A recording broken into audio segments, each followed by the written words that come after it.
মালদার গাজল শহরে বর্ষার জলে ডুবে বসত এলাকা।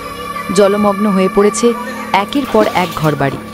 প্রায় ২৫০ পরিবার এলাকা ছেড়ে চলে যেতে বাধ্য হয়েছেন।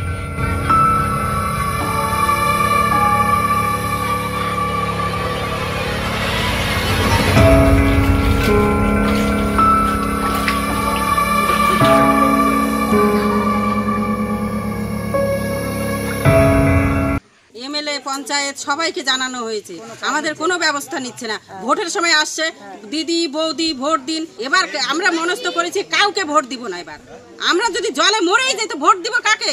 ভোট কাউকে দিব না।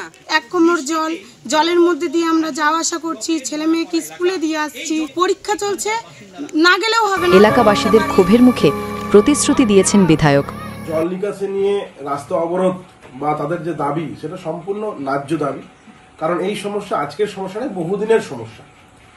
2021 সালে নির্বাচনে জেতার পরে আমি স্থানীয় মানুষদের নিয়ে সমস্যা সমাধানের জন্য বসি, কিন্তু জমি জটের কারণে আমি সেই সমস্যার সমাধান করতে পারিনি, প্রথমত। দ্বিতীয়ত হচ্ছে আমার বিধানসভা উন্নয়ন তহবিলে যে টাকা রয়েছে সেই ফান্ড দিয়ে এত বড় নিকাশি ব্যবস্থা করা সম্ভব হয়ে ওঠেনি। নয়াপাড়া মোড় এবং ওই এলাকাটা বিগত দিনে ফাঁকা ছিল, ফলে সেই জল সেখানে জমা হতো না, বেরিয়ে যেত কোনো না কোনো দিক থেকে। কিন্তু এখন বহু নতুন নতুন গৃহ নির্মাণ হওয়ার ফলে সেই লো ল্যান্ড, নিচু জমিটা ভরাট হচ্ছে এবং তারপরে বাড়ি তৈরি হচ্ছে, ফলে জল বেরোনোর, জল নিকাশির কোনো ব্যবস্থা সেখানে নেই। গাজল ব্লকের বিডিও সুদীপ্ত বিশ্বাস জানিয়েছেন প্রশাসনিক ব্যবস্থা নেওয়া হবে, কিন্তু বছর বছর একই ছবি। কবে মিলবে স্থায়ী সমাধান, উঠছে প্রশ্ন। এলাকাটি পুরোটাই প্রায় জলমগ্ন অবস্থায় রয়েছে, ক্লগড হয়ে গেছে জল, অর্থাৎ জল পাস করার কোনো জায়গা নেই।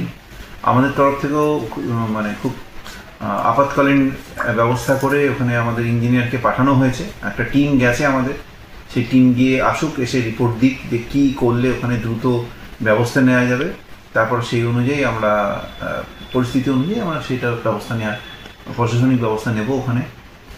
আর যদি ড্রেন প্রয়োজন হয় সেই ব্যবস্থাও আমরা করব।